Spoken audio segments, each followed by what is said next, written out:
Welcome, everybody, to On Fire for Life with Temple Hayes. What an appropriate time to have a show today, the eve of July 4th, where we elaborate on either freedom or bondage, right? Are we free or are we in bondage? Are we empowered? Are we weary? Are we in our shadow? Are we in our light? So today, we brought in an expert. So what I'm going to say to you is you're welcome to give comments. If you want to ask the one and only David Essel questions, you may do so. He's been a friend, a colleague, someone I admire for many, many years. And David Essel, here you are. Here's looking at you. Here's talking about it. Yay. I am so glad to be with you, Temple. We have known each other a very long time, and I respect you so much. And I love the fact you're doing this show. I love the title, Living Life on Fire. My gosh, that's what we need to be doing, regardless of how crazy these times are. We need to be living, Temple, don't we? We need to be living. Well, often I'll say on this show, you know, there's certain quotes that stick with you all your life. I've got like a head full of them, you know, and they're like my kids. They're like quotes that I pull, I dust off, and I go, how am I doing with that right now? You know, like one of them is Victor Hugo. And the quote is, there's one thing stronger than all the armies in the world, and that's an idea whose time has come. Right on. That of so many different ways. But the one that really inspired me a lot was by Howard Thurman. Stop asking what the world needs and start asking yourself what makes you come alive. Because what the world needs, if anything, is for more people to be alive. And I do see energetically, reading energy, I have noticed a difference with a number of people post-COVID. Now, like other people, I'm tired of talking about COVID too, but it was a defining moment in our culture. Yeah. It was a defining moment. And many people, and I'm sure including me, needed a timeout. However, we had one almost too long that we kind of forgot social skills, how to play in the sandbox, how to drive a car and act like we're having to share the road. I love this. Talk about all this, baby. Talk about it. Tell us about it. You know, I'm so glad that you entered with this, Temple, because we started a nonprofit movement 30 days ago called Look to Lift Others. And it's all about getting people out of the mindset of COVID, out of the mindset of inflation, out of the mindset of the political insanity that's going on in Washington. And the whole purpose is that if we start to look to lift others, the simplest things in the world, we will start to see massive changes within ourselves, because when we're serving, and even though we might think it's altruistic, you know, by helping someone that can't reach something on a grocery store, it's not altruistic, because we get a chance to feel great about ourselves for doing something to lift others. So when we started the program, and if people want to read about it, you can join for free. It's at talkdavid.com. We have stories that people are already sending in that are mind-blowing. Now, when I say mind-blowing, Temple, it's interesting. So I'll give you a couple examples of some of the stories. So a woman joined, she read the whole breakdown of what we're doing, Look to Lift Others. And she said that she was always afraid whenever she came down in the middle of the road and she saw an animal there, you know, it might be a turtle, a snake or something that was alive. She always knew she should do something, but she never felt strong enough to do it. So we're talking about, you know, animals helping people with Look to Lift Others. She's driving down the road 2 days after she joins our program, and sure enough, there's a turtle in the middle of the road. Oh, and she goes, I've got to do something. So she pulls her car into the middle of the road, opens all four doors, so no one can get by her, no one can do anything. She goes to pick up the turtle, and it was too heavy. So a guy sees what she's doing. He gets out of the car. He puts the turtle on the side of the road. She immediately sends an email, which we put on shared stories underneath that page, Look to Lift Others. And it's just one of the simplest things. I put a story up there, Temple, a couple weeks ago that this happened to me. I'm going into Publix, which is a food store in Florida. I'm going into Publix. I see this kid on a skateboard sitting on looks like a kid on a skateboard. I'm about probably 200 feet away. As I get closer, I see his facial features are much older. And as I get right next, well, I say 15 feet away, I go, oh my gosh, he doesn't have any legs. He has a flap that he uses to push himself on the skateboard.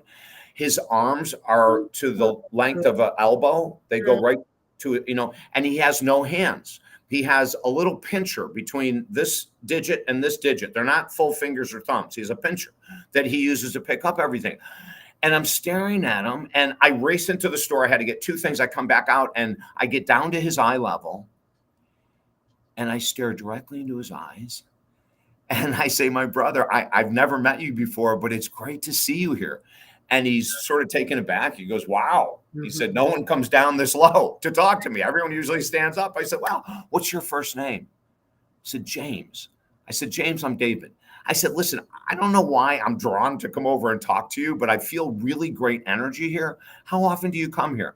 He said, oh, I'm here, probably 2 or 3 days a week. I use the phone charger outside of Publix to get my cell phone charged. And can I get you anything? He goes, God, I'm dying for water.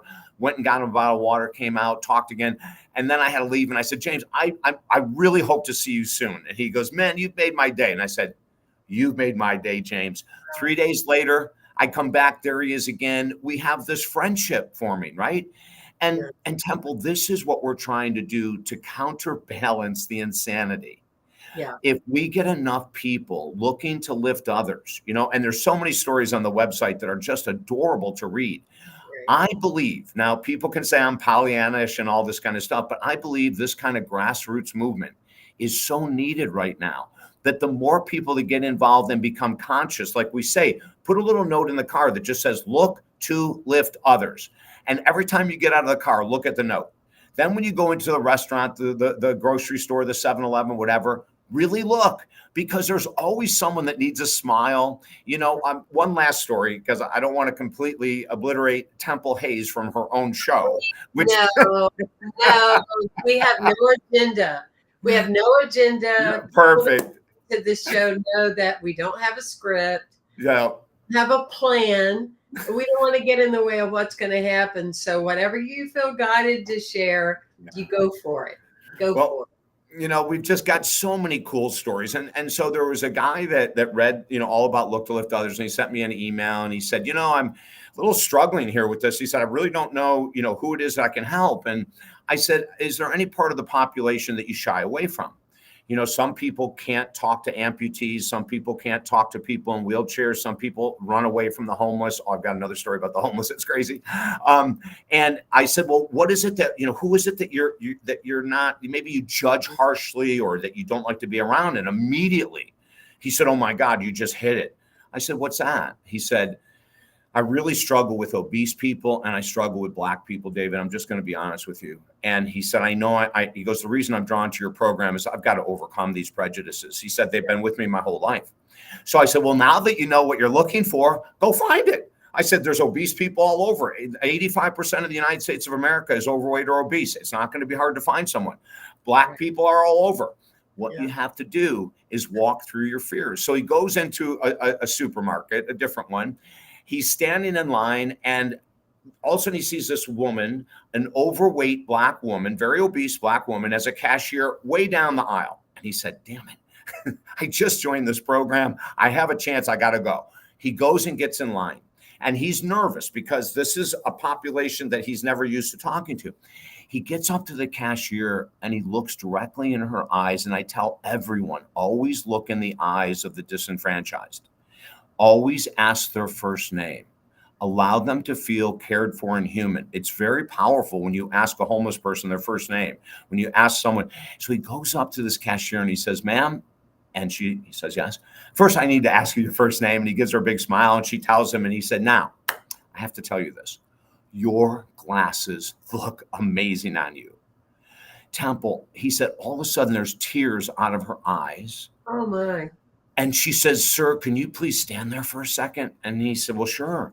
She comes around and she said, may I hug you? I'm getting chills right now, Temple. And Oh, yeah. he goes, of course you can. And she said, I often don't seem to be seen here. And you have allowed me to be seen as a human. Wow. And I need to thank you for that. Oh my gosh, Temple. I mean, and this is a simple program. It doesn't cost a penny to join. It doesn't cost a penny to do it.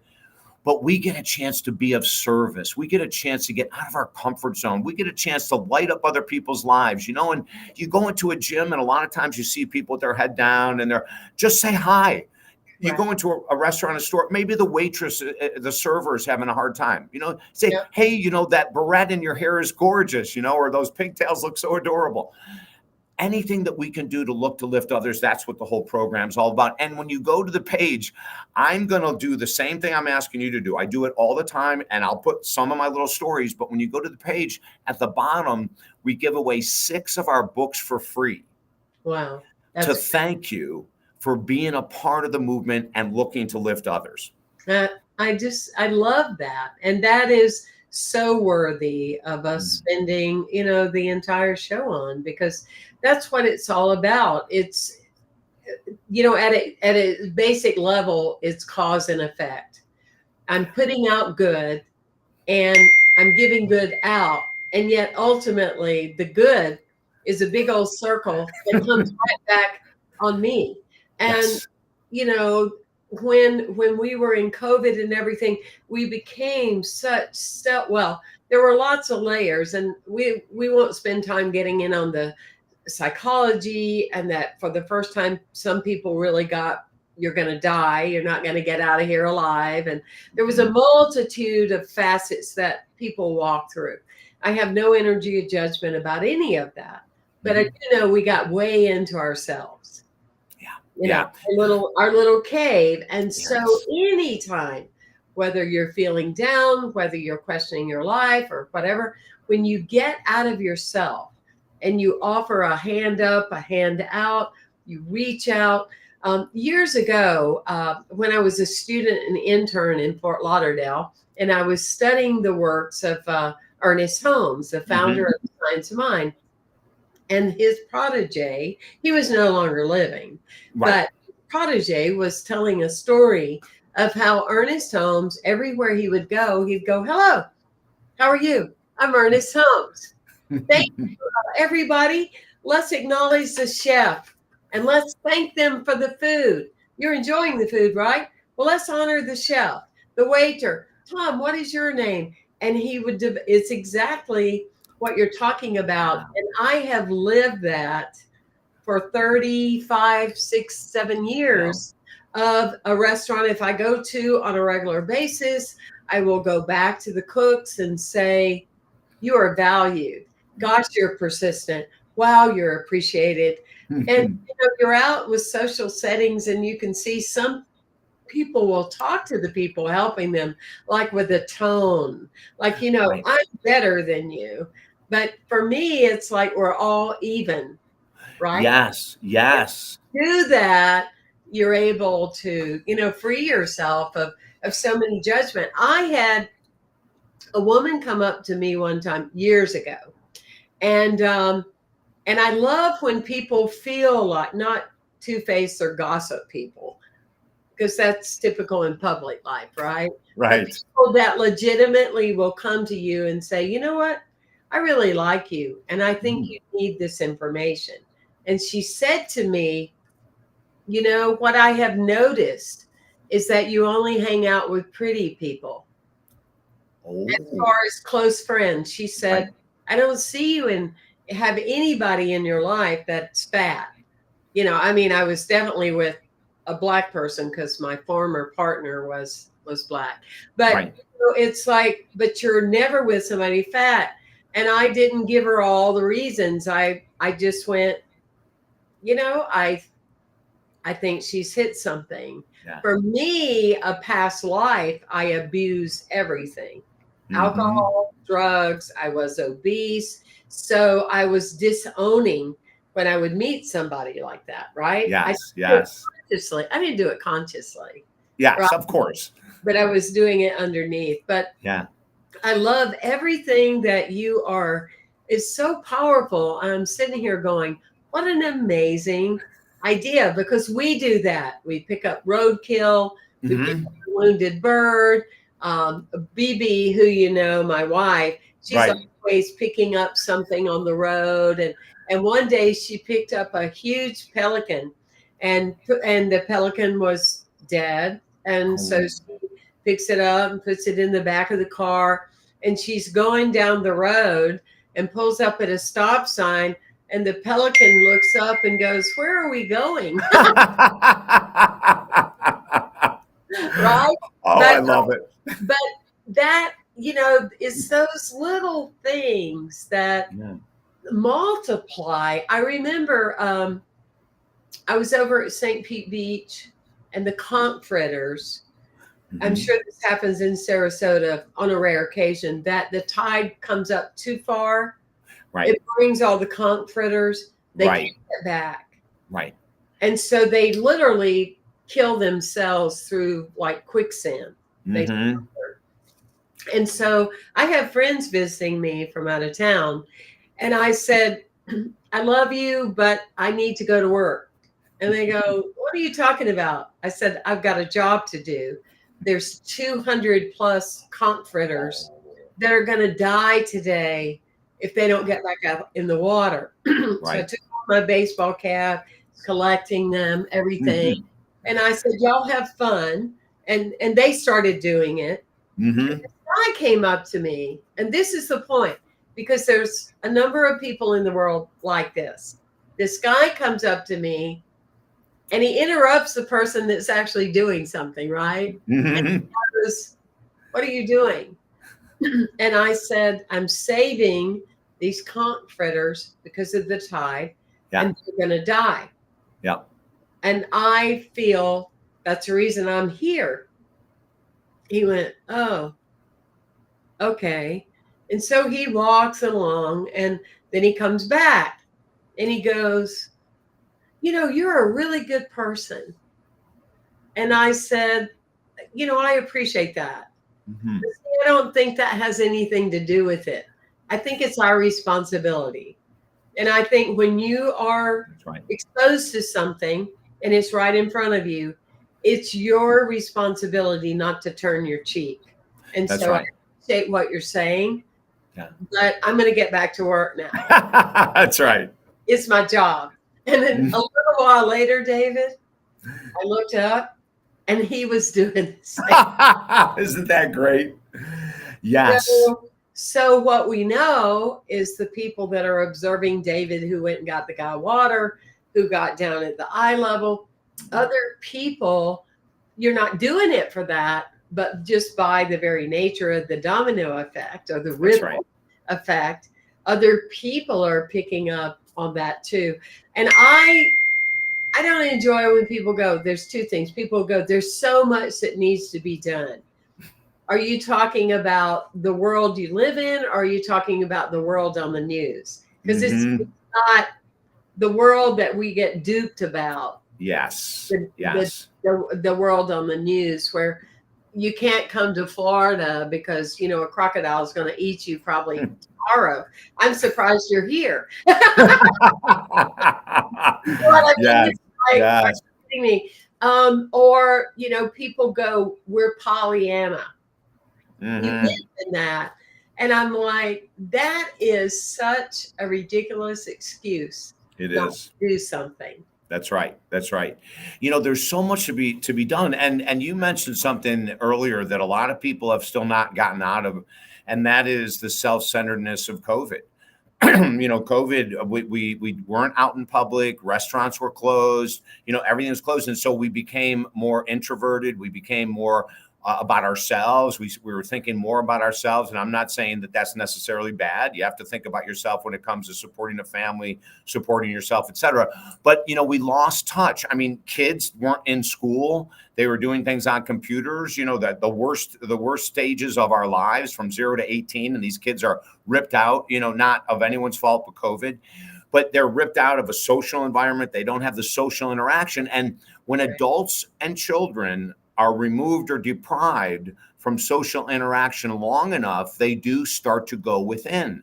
And the reason I say that is that when we do come out of this COVID experience and we go into a store, we're not looking around to see who might need to be lifted. We're there for us. I need to get bananas, burritos, milk, and blah, blah, blah. Right. And we go racing in, and we're so busy taking care of ourselves that we've completely forgotten about the rest of the world. Now, one of the things that I mentioned with every podcast, TV interview, radio interview that I do, you mentioned it a couple minutes ago, Temple, and I ask people, and I'm being completely serious, even though I work in the media all the time, to completely stop watching the news. And I mean completely. The news is created by MRI studies on dopamine hits so that these individuals know how to increase viewership, how to get people coming back to the 11 o'clock after they've just seen the same nonsense at 6 and 7. Well, they're doing it via science. And so via science, what the real purpose is to make money, of course. That's the whole purpose of television, is advertising and money. It's not to lift Americans. It's not to help Americans feel better. It's not to help Americans deal with inflation, presidential insanity, COVID, et cetera. That has nothing to do with the news. The news is based on money and cash. And if you get addicted to it, which millions of Americans already have, you are going to be so less inclined to look to lift others, because you're going to come out of this newscast, which is probably, I don't know, my guesstimation is probably 80% sensationalism, maybe 10% truth. I'm not quite sure if it could reach that high. But we come out numb. We come out discouraged. Mm-hmm. And when you're discouraged, you're not going to want to look to lift others. You're going to be looking to argue. You're going to be looking to complain about something. You're going to be looking to go into a store. Oh, hey, Jim, good to see you. Yeah, did you see the debate the other night? And by the way, I've heard about it, but I don't watch it. So I don't know what happened. And I really don't care what happened. Oh, God, do you remember when he said this and she said that? So we start to bond on trauma. Right. And that's what's happened via COVID, inflation, the presidential insanity. People are bonding via arguing. And so our movement says, get the hell off the news. Don't ever watch it. If there's something crucial, your next door neighbor, your coworker, someone will call you and let you know, okay? But besides that, you really don't need it. Take your time and energy and put it into your growth, your spiritual growth, your physical growth, your relationship growth, and look to lift others. Yeah, and I like you, I'm not into, entertaining conspiracy theories and all that, because I'm not willing to invest the time to see what is real and what isn't. Mm-hmm. But it's just common sense. What I know, there's a number of questions that I ask. It's beyond who are we going to vote for. My question is, with 330 million people in the world, are you kidding me? These are our only 3 choices. I know. Are you kidding? This is the best of the cream of the crop.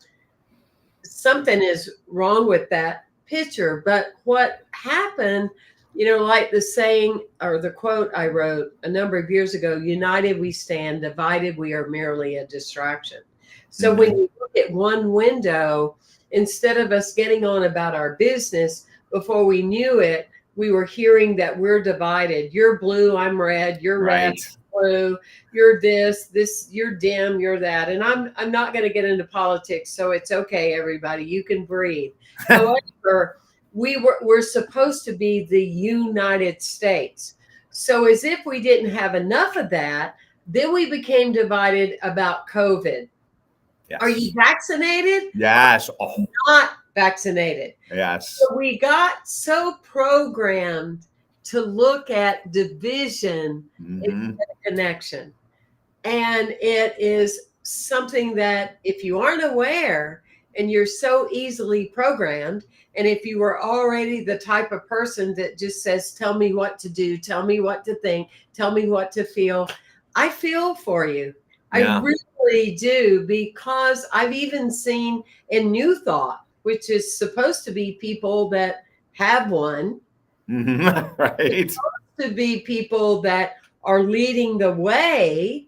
I've seen many of them become programmed. Oh my God, in this crazy world, and what are we going to do? And it's like, I hope you don't say that in front of your community. Why would anybody come? They could watch Right. that on the news. So we have a lot of people collectively that could actually be offering inspiration, like you're doing, a Mhm. simple idea that's profound that could go global, like fire, not Exactly. California fire, but inner fire. Yeah. And um, and yet, if they're that program, they join the club of victimhood, Right. and Right. we're seeing that evangelistic energies coming back of victimhood, addiction Mhm. coming back of victimhood.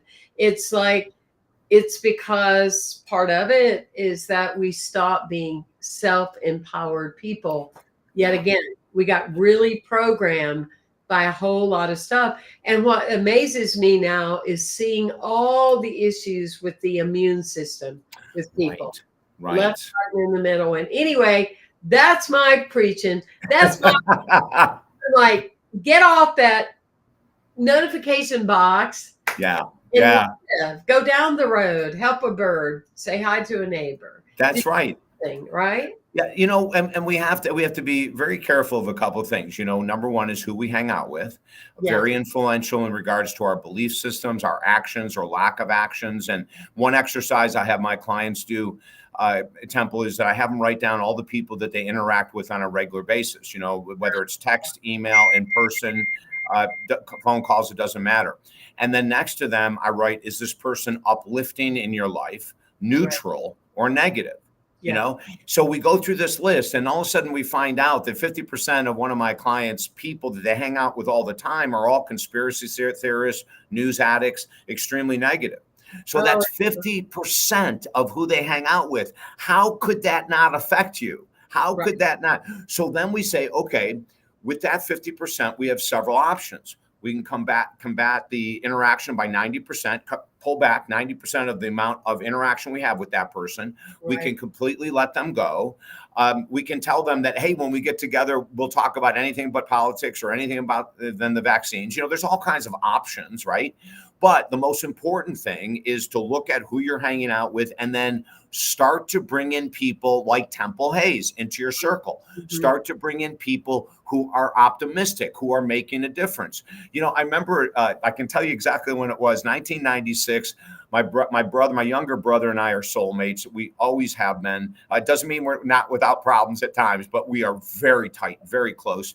Right. And in 1996, he was very into politics, very into Rush Limbaugh. I've never been into politics or anything. And so we talk several times a week. He lives up in Syracuse, New York. And one time he's talking about, Rush Limbaugh said this, and I don't know if Clinton was in the office or whoever was there, and it was all derogatory, negative stuff. And I said, hey, listen, I love you very much.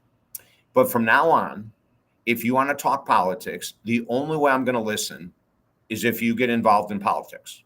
Right. If you run for a political office, I love that. I will listen to whatever you want to say about politics. But until you get into the political scene, we will never talk politics again.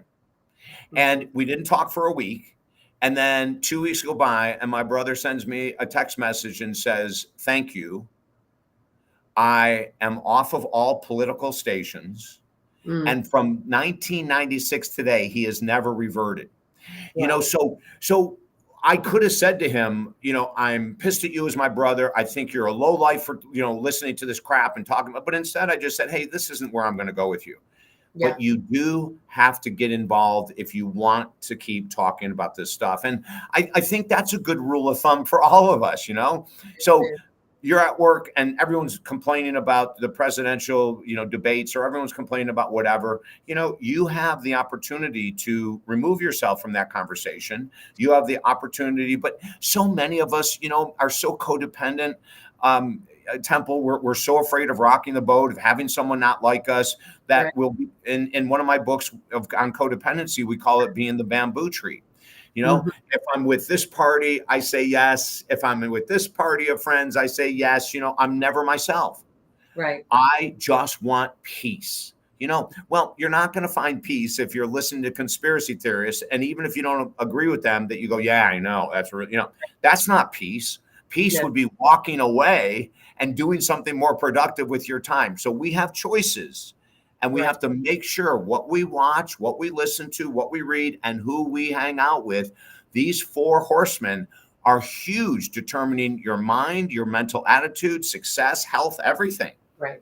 The other one too, there's a couple of things there that you trigger for me that I learned when I was in a lot of therapy, which is a good thing Yes. for me and everyone else. But it's a true codependent is a person that at the end of your life, they show your life review and you're not in it. Mm. That's I've yes. heard that one. That's an old, Yes. but somehow, and I don't know how, but I got somewhere along the way. I only listened to advice, and now it's a meme on Facebook. But this is something that I've lived by for a very long time. I only take advice from somebody that is doing something where I want to be. On Facebook, it's a poster and it says, only take advice from people that you would be happy to take their, to be in their life, trade places with them. Okay. I've never really understood that. People will take advice from people that like, how to be healthy when they're not healthy. Right. Right. Or Right. so-and-so told me, and I need to eat green beans. Did they eat green beans? Oh, they don't eat vegetables. Well, and so it is fascinating though, right? I know. Oh, so true. So, and it's the same thing, Temple, with relationships, right? I mean, people could be in hellacious relationships, but they're giving everyone around them, oh, you shouldn't put up with this and you shouldn't put up with Right. that, but they're not living their own life. No.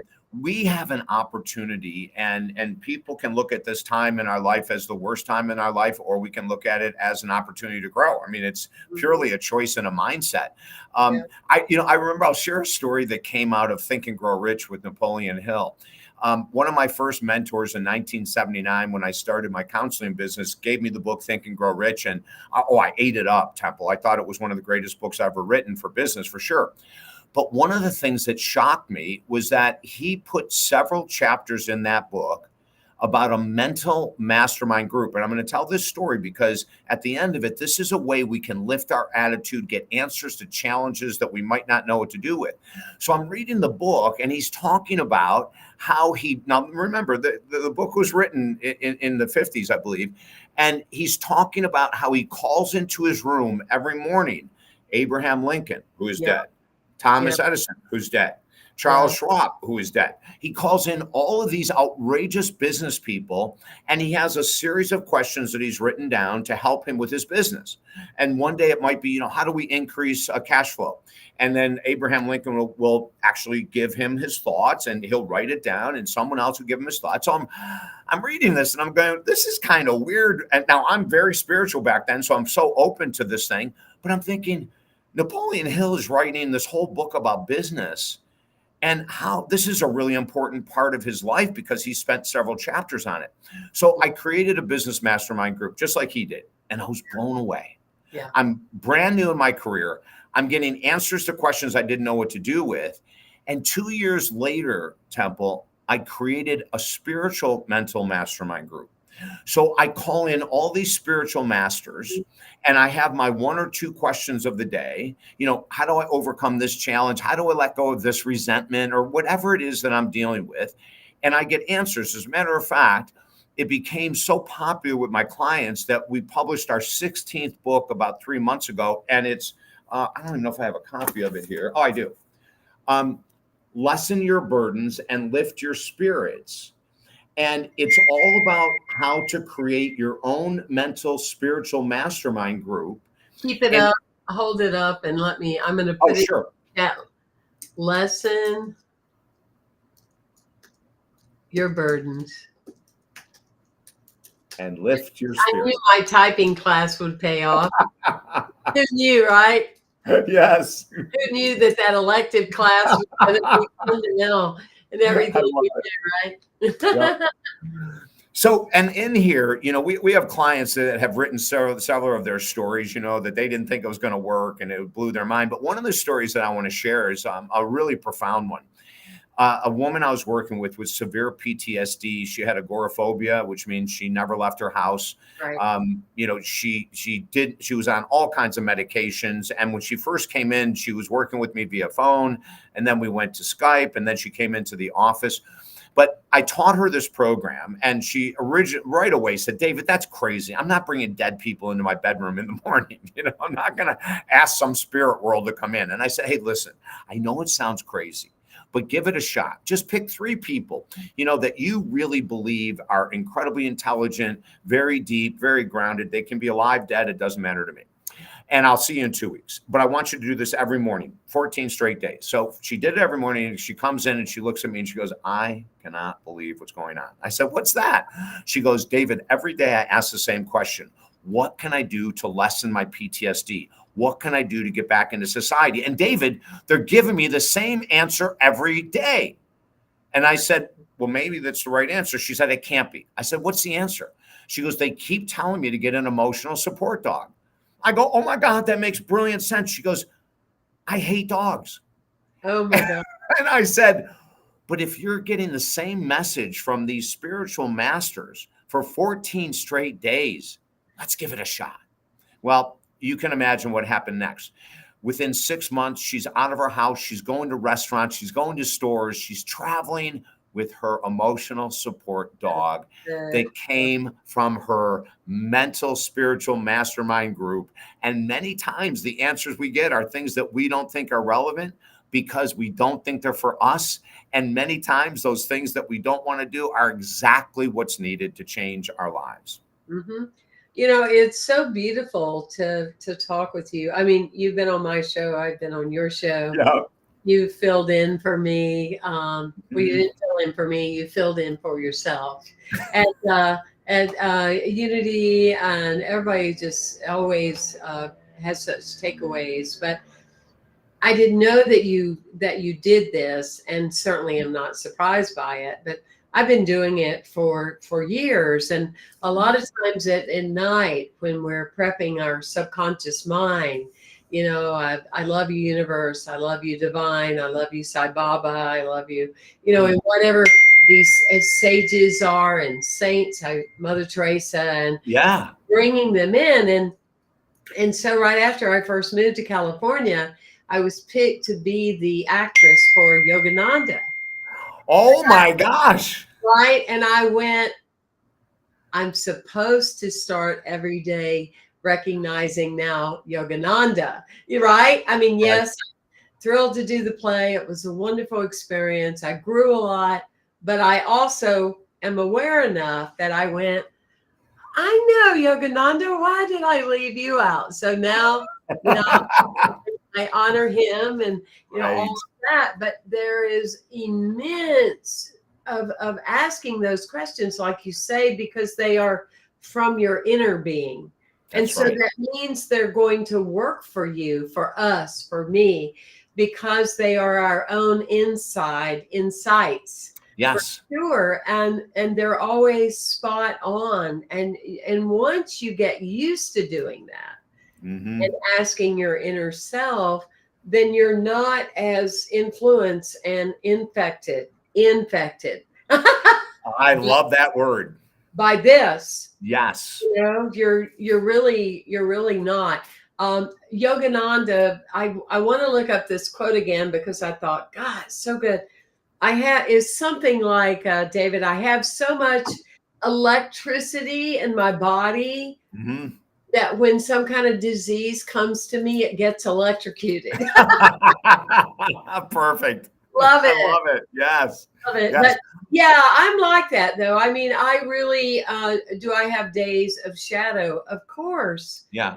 Am I a fake person? No. Do I go around and everything's good? No. There are days of shadow, but I always know the sun will shine. And I know that I will be stronger and better and more expanded because of that shadow. Yes. But will I stand in front of an audience and say, oh, it's okay to be ordinary? I've decided to go that route. No. What's the point? Stay home. But my friend said to me, she's known me for many years. She said, if you ever call me and tell me that you're down, I'm going to go jump off the bridge. That you've given up hope, that Right, you've right, given up hope. I said, right. it won't happen. That's okay. And with the work that you're doing with your mental spiritual mastermind group and mine, one thing I want to share with the audience, it doesn't have to take a lot of time. 15 minutes in the morning is plenty to begin with. Pick one or two people. And I want to share a real important story that's come out of this. Now, I did start this spiritual mastermind group after Napoleon Hill's work and doing the business mastermind group.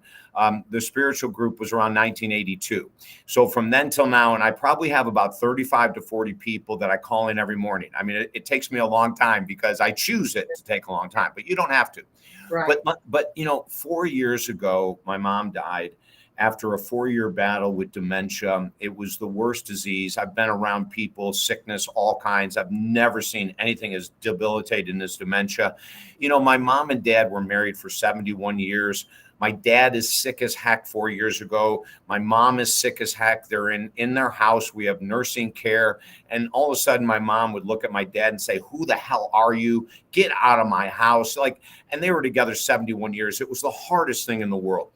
And now I'm in Florida and my family's in Syracuse, New York. And my brother, Terry, is unbelievable. My sister, Mary Diane, were incredible how they cared for mom and dad, kept them in the house during COVID so they didn't get put in a hospital. We had nurses. We had a hospice came for 2 years. Hospice was with us. It was incredible. But this is the part of the spiritual mental mastermind program that I want to tell you is so powerful. I was an incredibly difficult child and outrageously sensitive, no emotional control at all. My mom and dad were awesome, but I was just a nutcase. And my brother and sister were perfect. They followed the rules and everything. And I was just drawing outside of the boxes since the day I was born. At 12, I became an alcoholic, and I knew that at some point I'd get kicked out of the house. And my mother never kicked me out. She was never happy. I would get threatened. I would get yelled at, spanked, the whole 9 yards. But she never kicked me out. And that made me, I didn't know it at the time, but it made me understood how much she loved me, that she put up with me and she tried to help me. We went to doctors, 1959 in a doctor's office. They didn't know anything about a child with depression, anxiety, ADD, ADHD. In 1959, we didn't know any of that. And I'm 3 years old and I'm just a maniac. At 5 years old, I'm back at the doctor's office and they don't know what to do. They don't have a thing to do. Anyway, long story short, in my 20s, I awaken. And I call my mom and dad, and of course it's a phone on the wall. And I asked them to put it on speaker. And I said, I just want to let you know that what you both did from 0 to 18, you were 90% correct.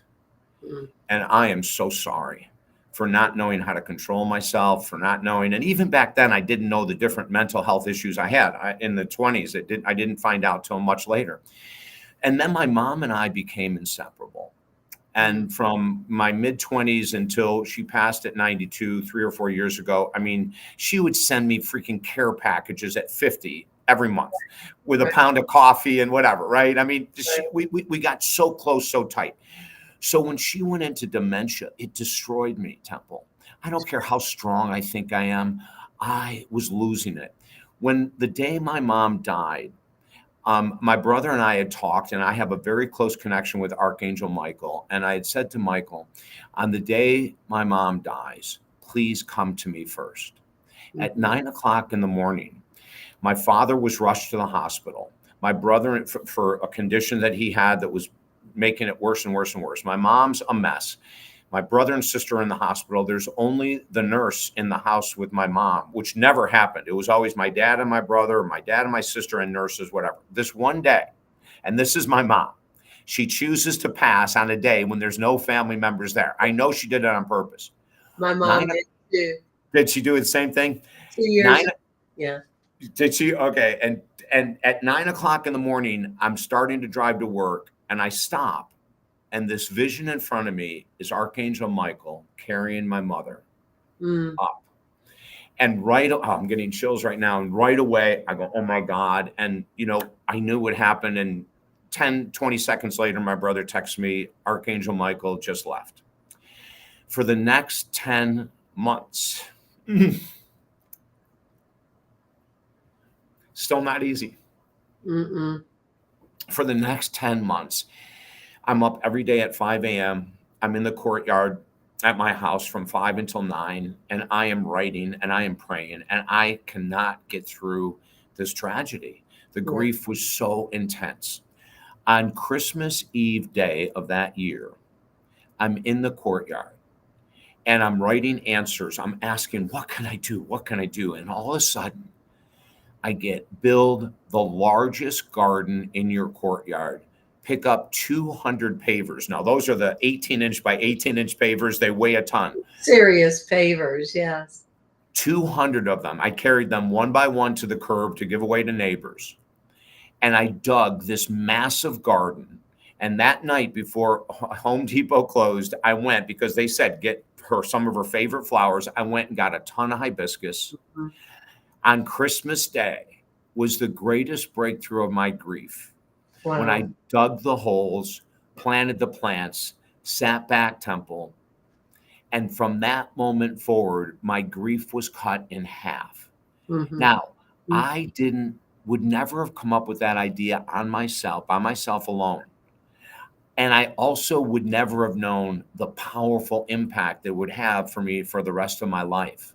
Mm-hmm. So when we use the spiritual mental mastermind group for anything we're going through, grief, addiction, maybe you're lost spiritually, maybe you're lost in a relationship, have that pen and paper, call a couple of your guides, ask for their help, and then just be quiet. Follow your breath in and out of the body and be quiet and settle, and you'll start getting answers. There's not one client that I've ever taught this to that didn't get great answers to challenges they were going through. Mm-hmm. It's so spot on. Yeah. Now you have the garden. Yes. And now this, and then when my dad died 2 years later, of course, the first thing they said is get flowers in the garden for Dad, so now they're together. Yeah. Oh, I love that. My dad died in 2002. Okay. And I brought home from the Carolinas a whole gathering of peace lilies. And for years and years and years until our final move across country, there were those peace lilies. And I'd go by and our BB would say, Temple, your dad needs some water today. Yeah. Oh, Dad, I'm going to get you some water. You look a little dehydrated. But there's something very magical about that because it's a life thing. But I am finding that with people that I know, regardless of their age or whatever, and I misstated that. My mom died January 26, 2023. So it's only been, like 15 months or something. Yeah, a year and a half, right? But what I am finding with the loss of a mom, it's another exit, another shift with the umbilical cord. It's we're cutting another kind of cord, and it is like birthing all over again. At least that's my experience. My dad, yes, it was messy grief and anger and and lots of feelings that are the steps you go through and the onlys and all that. But with my mom, it was like I can't catch my breath. It was literally like when you're being born and they're going, but we need her to breathe. It's like, and it's just, and so it is a fascinating thing. Yeah, it is. Mom energy, right? And I have to tell you something, for all the moms out there, I hope you know how incredible you are.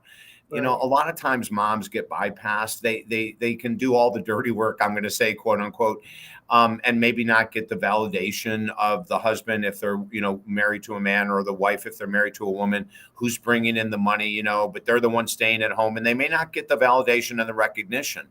And, I love whenever I'm doing interviews like this, Temple, to, thank the moms, because I did not thank my mom for the first 18 years of my life at all. To me, it was just another pain in the butt, someone telling me what to do. I was resistant against all authority.